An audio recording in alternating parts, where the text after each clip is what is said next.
নমস্কার।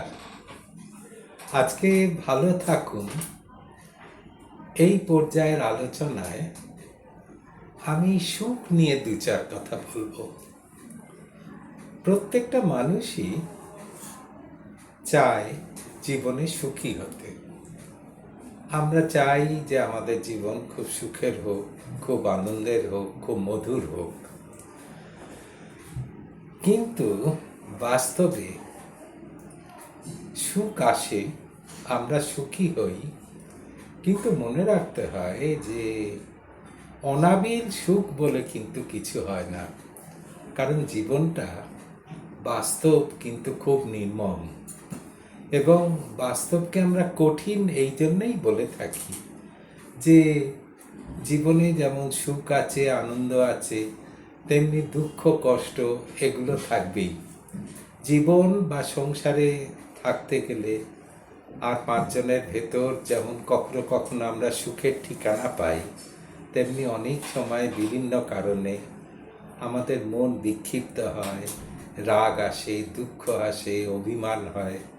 কেউ কিছু অপমান করলে বা খারাপ কথা বললে, অথবা কোনো বিপর্যয় ঘটলে, সেটা প্রাকৃতিক বিপর্যয়ও হতে পারে, অর্থনৈতিক বিপর্যয়ও হতে পারে, বা সামাজিক জীবনে কোনো বিপর্যয়, কোনো বিচ্ছেদ, কোনো ঝগড়া, সেগুলোতে কিন্তু আমাদের সুখের অভাব হয়। সুতরাং যখনই আমরা সুখ নিয়ে ভাবি, মনে রাখতে হবে যে সুখ কিন্তু সত্যিকারের যেটা সুখ বলে আমরা ভাবি, সেটা কিন্তু বাইরের থেকে আসে না। সুখ হলো অন্তরের ভেতর থেকে আসা। জীবনের মনের ভিতর থেকে সুখ অনুভব করা যায়, সুখ বাইরের থেকে আসে না। এবং আমরা অনেক সময় ভুল করি যে আমাদের যারা চারপাশে আছে, যাদেরকে আমরা খুব আপনজন বলে মনে করি, যাদের ওপরে আমরা ভরসা করি, যাদেরকে স্নেহ করি, ভালোবাসি, তারাই আমাদের সুখের সন্ধান দেবে। কিন্তু তারা সুখের দিশারি সবসময় হয় না। সুখ যদি পেতে হয়, সেটা অন্তর থেকে পেতে হবে, ভিতর থেকে পেতে হবে। বাইরের কষ্ট, দুঃখ, বেদনা, কোথাও পরাজয়, এগুলো থাকবেই। কিন্তু সেগুলোর থেকে যদি নিজেকে আলাদা করে দেখা যায়, অন্তরকে যদি সেইভাবে আমরা দেখতে পারি, আত্মবিশ্লেষণ করতে পারি, তাহলে কিন্তু আমরা সুখ পেতে পারি।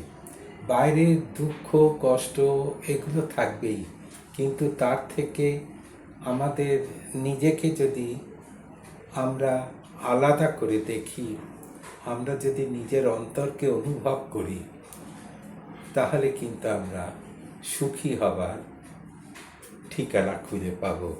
কারণ বাইরের মানুষ যে আমাদের সবসময় সুখী করবে তা নাও হতে পারে।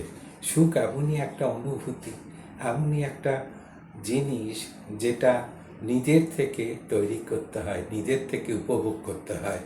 কারোর মন যদি বিক্ষিপ্ত থাকে, হিংসা, বিদ্বেষ, মানুষের প্রতি ঘৃণা, রাগ, এগুলো যদি থাকে, তাহলে কিন্তু সুখ আসে না। সেখানে সুখের সন্ধান পাওয়া যায় না। মানুষকে যদি ক্ষমা করা যায়, অন্যের প্রতি যদি রাগ দুঃখ এগুলো কম করা যায়, অন্যের প্রতি যদি হিংসা কম করা যায়, তাহলেই কিন্তু সুখের সন্ধান পাওয়া যায়। ওই জন্যে সুখ পেতে গেলে নিজেদেরকে সেইভাবে তৈরি করতে হয়। নমস্কার।